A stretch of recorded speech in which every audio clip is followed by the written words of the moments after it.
कितने दिन हो गए कोर्स करते हुए एंटीबायोटिक्स का, कि अगर गला खराब हुआ था, फीवर हुआ था तो 5 दिन, 7 दिन, 15 दिन का कोर्स है। कितने साल हो गए हैं एंटासिड्स लेते हुए, या कितने साल हो गए हैं ये स्लीपिंग पिल्स लेते हुए, या फिर पीरियड्स नहीं आते हैं तो ओरल कॉन्ट्रासेप्टिव पिल्स के जो 21 डेज के कोर्सेज कितने टाइम से आप ले रहे हो।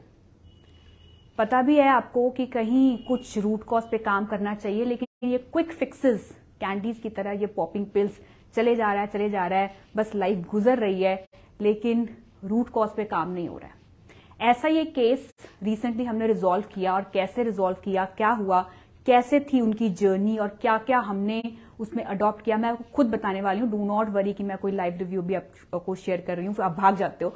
वो हमारे साथ शेयर कर चुके हैं, अब मैं आपको बताती हूँ कि उन्होंने क्या किया और कैसे रहा।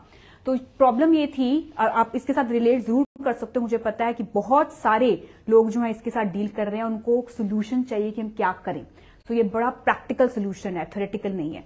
सो प्रॉब्लम ये थी कि जो केस था हमारे पास, वो ले रही थी antacids from the very long time, क्योंकि उनको एसिडिटी का इश्यू चल रहा था बहुत सालों से। तो उन्होंने एंटासिड्स के कोर्सेज जो है वो स्टार्ट कर दिए थे। एंटासिड क्या होता है कि एसिडिटी को किल करने के लिए हमने मेडिसिन ले लिया।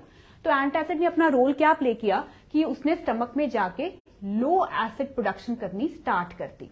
जैसे लो एसिड प्रोडक्शन स्टार्ट हुई, मतलब pH level of the stomach जो है वो कम हो गया, तो उससे क्या हुआ, इसकी वजह से, लो एसिड की वजह से हमारी बॉडी में, हमारे स्टमक ने गुड बैक्टीरिया जो है वो इतने अच्छे नहीं बनाए, तो excess amount of bad bacteria ने अपनी कॉलोनीज जो है वो बनानी स्टार्ट कर दी। अब जैसी एक्सेस बैक्टीरिया आना स्टार्ट हो गया, तो वो एक्सेस बैड बैक्टीरिया ने क्या किया, इन्फेक्शंस क्रिएट करने स्टार्ट कर दिए।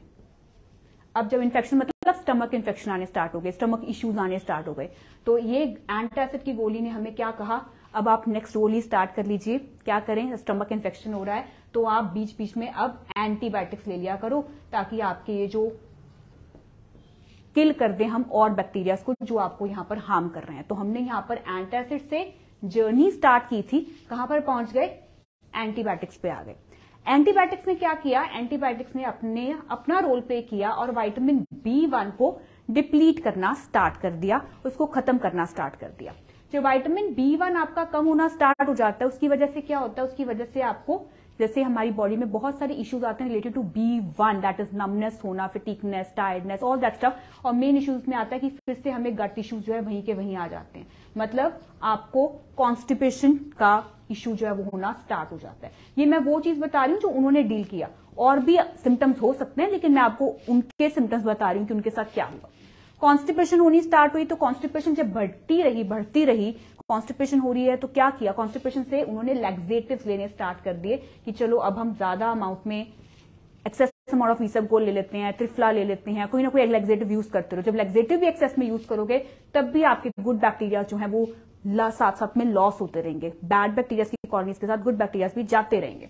जैसे जैसे कॉन्स्टिपेशन बढ़ती चली गई तो क्या हुआ, it leads to estrogen dominance. मतलब इसका मतलब ये हुआ कि आपकी बॉडी के कोलन में ही, लिवर में ही बैक प्रेशर आ गया आपके एस्ट्रोजन का, एक हार्मोन, जिसकी वजह से जैसे कॉन्स्टिपेशन बढ़ा, एस्ट्रोजन बढ़ गया, तो क्या हुआ, पीरियड स्किप होने स्टार्ट हो गए, मतलब हार्मोनल डिस्टर्बेंस होनी स्टार्ट हो गई। तो जब पीरियड स्किप हुए तो क्या किया, हमने ओरल कॉन्ट्रासेप्टिव पिल्स की तरफ स्विच कर लिया। तो एंटासिड की जर्नी थी, एंटीबायोटिक्स तक आ गए, लैक्सेटिव लेने स्टार्ट कर दिए, पीरियड स्किप हुए तो ओरल कॉन्ट्रासेप्टिव पिल्स जो है वो 21 डेज का साइकिल जो है वो स्टार्ट हो गया। अब जैसे ये चीजें स्टार्ट हुई तो इसका साइड इफेक्ट क्या आया, इसका साइड इफेक्ट आया डिप्रेस्ड मोड पे रहना, फिर अल्टीमेटली माइग्रेन हेडेक होना स्टार्ट हो जाना, और इसी की वजह से नींद जो है वो डिस्टर्ब होनी स्टार्ट हो गई। जब नींद डिस्टर्ब हुई तो फिर हम कहां पर आ गए, स्लीपिंग पिल्स पे आ गए। अब स्लीपिंग पिल्स का साइड इफेक्ट क्या हुआ, it again leads to acidity, सुबह उठ के जो है वो स्टमक प्रॉपर एसिड प्रोड्यूस नहीं कर पा रहा था, तो फिर से एंटासिड पे आ गए। तो देखो ये साइकिल वो पूरी लाइफ जो है वो झेल रहे थे, अभी नहीं झेल रहे हैं। तो ये उनका पूरा केस था जो हमने देखा कि कहां से लेकर कहां तक वो पहुंचे हैं। एंटासिड से एंटीबायोटिक्स, एंटीबायोटिक्स से लैक्सेटिव, लैक्सेटिव से OCPs, all contraceptive pills, and then to the sleeping pills to antacid, ऐसे विशियस साइकिल चलता चला गया। तो रूट कॉज को अब कैसे ट्रीट करना था, अल्टीमेटली प्रॉब्लम कहां थी? गट में। तो अगर गट को ही ट्रीट कर लेते तो शायद हमारी मोस्ट ऑफ द प्रॉब्लम जो है वो रिजॉल्व हो जाती। तो अब इसके सोल्यूशंस क्या है? अब ये सोल्यूशन आपके लिए आप सुन लीजिए। सोल्यूशन ये है कि नंबर 1 अपनी गट हेल्थ के ऊपर काम करना जरूरी है, विच इंक्लूड की कॉन्स्टिपेशन और एसिडिटी को हम कैसे रिजॉल्व करें ताकि एस्ट्रोजन डोमिनेंस ना हो और लो एसिड जो वो प्रोड्यूस ना हो। तो कॉन्स्टिपेशन और एसिडिटी को रिजॉल्व करने के लिए हमें गट में गुड बैक्टीरिया जो है वो डेवलप करने पड़ेंगे। वो कहां से आएंगे? तो सबसे पहला सोल्यूशन ये है कि हमें अपनी बॉडी में प्रीबायोटिक्स लेके आने पड़ेंगे instead of only probiotics. Prebiotics मतलब प्रोबायोटिक को डेवलप करने वाले कुछ फूड जिसमें आपका बेस्ट काम करता है इस स्टेज पे आके, which include your red kanji and rice kanji. This is basically a type of fermentation जो हमें हेल्प करती है, जिसकी रेसिपीज हमने ऑलरेडी शेयर की हुई है। That's number 1। नंबर 2 जो आपको करना है वो ये है कि हम क्या करते हैं कि जब हमारी बॉडी कोई फीवर अटैक होता है या हमें कोई गला खराब होता है, हम एकदम से एंटीबायोटिक लेना स्टार्ट कर देते हैं। इन्फेक्शन हुआ तो फटाफट से एंटीबायोटिक के कोर्सेज ज्यादा स्टार्ट कर देते हैं। जब हम ओवर यूजेज ऑफ एंटीबायोटिक्स करते हैं तो उसकी वजह से क्या होगा कि हमारा एक्वायर्ड इम्यून सिस्टम, मतलब जो हमें इन्वायरमेंट से मिलता है, फीवर से लड़ने की शक्ति क्या देती है? एंटीबॉडीज को डेवलप करती है कि लड़ो और एंटीबॉडीज डेवलप करो फिर से रेडी हो जाओ। हम क्या करते हैं? एंटीबायोटिक्स खा के एक्वायर्ड इम्यूनिटी को सप्रेस कर देते हैं। तो उसे सप्रेस नहीं करना है, excess amount of antibiotics use नहीं करने हैं। एंटीबायोटिक्स अल्टीमेटली आपकी गुड बैक्टीरिया को किल कर रहा है। तो नंबर 2 सोल्यूशन ये है कि हमें एंटीबायोटिक्स का ज्यादा यूजेज, ओवर यूज जो है वो नहीं करना है। नंबर 3 आपने क्या करना है? सबसे इंपॉर्टेंट चीज है वो है कि आपका इम्यून सिस्टम सप्रेस होता है जब आपका कॉर्टिसोल हार्मोन सबसे ज्यादा हाई होता है, जब आपका स्ट्रेस हार्मोन एक्सेस में चल रहा होता है, जिसकी वजह से एक्स्ट्रा ग्लूकोज प्रोड्यूस हो रही होती है, जिसकी वजह से आपका इम्यून सिस्टम जो है वो और सप्रेस हो जाता है। तो कॉर्टिसोल हार्मोन पे डील करने के लिए क्या करना पड़ेगा? अपनी मेंटल हाइजीन पे काम करना पड़ेगा ताकि आपकी बॉडी जो है वो रिलैक्सिंग मोड पे जाए। इसके बारे में भी ऑलरेडी हम डिस्कस कर चुके हैं, लेकिन जो इस वीडियो में मैं आपको बताना चाहती हूं वो ये है कि आप अपने लाइफस्टाइल को जब एक्यूरेट करना चाहते हो, अगर आपको डॉक्टर्स एंटासिड या एंटीबायोटिक्स ये सब दे रहे हैं तो आप डॉक्टर से पूछ सकते हो कि मैं कितने टाइम के लिए लूं।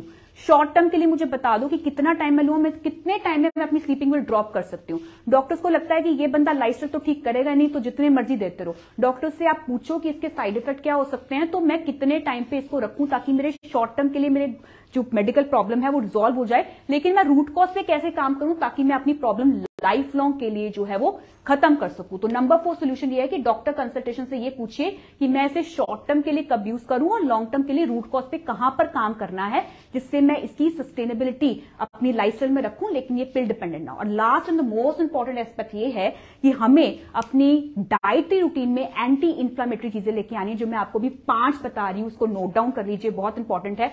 नंबर 1, आजकल आपको रेडिश मिल रही है, लाल वाली रेडिश जो होती है, लाल मूली जो होती है, वो सबसे अच्छा एंटी इंफ्लेमेटरी नेचर होता है, जो कि हमारे म्यूकस को भी कम करता है और इन्फ्लेमेशन को भी कम करता है। तो उसकी रोटी बनाना, इसको सलाद में यूज करना, इनफैक्ट ये जो रेडिश का जो हम जूस भी निकालते हैं उसको भी किसी और वेजिटेबल्स के साथ मिक्स करके हम यूज कर सकते हैं। दैट्स नंबर 1, रेडिश को हम यूज करना स्टार्ट करें। रेड रेडिश बेस्ट है, व्हाइट यूज करते हो तो वो भी ठीक है, that is anti inflammatory nature.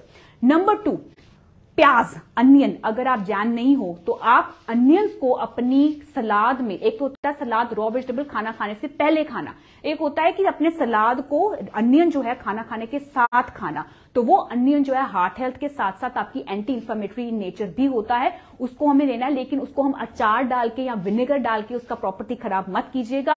Onion को normal raw onion without salt जो है वो अपने खाने के साथ अगर हम लेते हैं तो वो भी इन्फ्लेमेशन को कम करने में हेल्प करता है।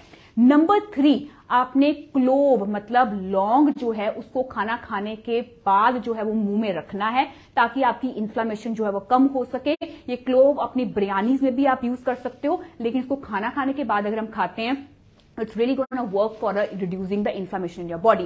बाकी चीजें हमने बहुत सारी बताई हुई हैं, ginger, garlic, turmeric, black pepper, cinnamon, Apple cider vinegar और सिनेमन, ये सब चीजें हम बहुत बार बात कर चुके हैं। लेकिन आज की वीडियो में 3 मेन चीजें जो आपके लिए ऊपर वर्क कर सकती हैं वो है रेडिश, अनियन एंड क्लोव। इन 3 चीजों को अपनी लाइफस्टाइल में लेके आइए, इन्फ्लेमेशन को कम करें और रूट कॉज पे काम करो। ऊपर से काम मत करो, सिम्टम्स पे काम मत करो, अपनी रूट कॉज को जानो, उसको रिजॉल्व करो और फिर लाइफ लॉन्ग के लिए अपनी लाइफस्टाइल को एक्यूरेट करो।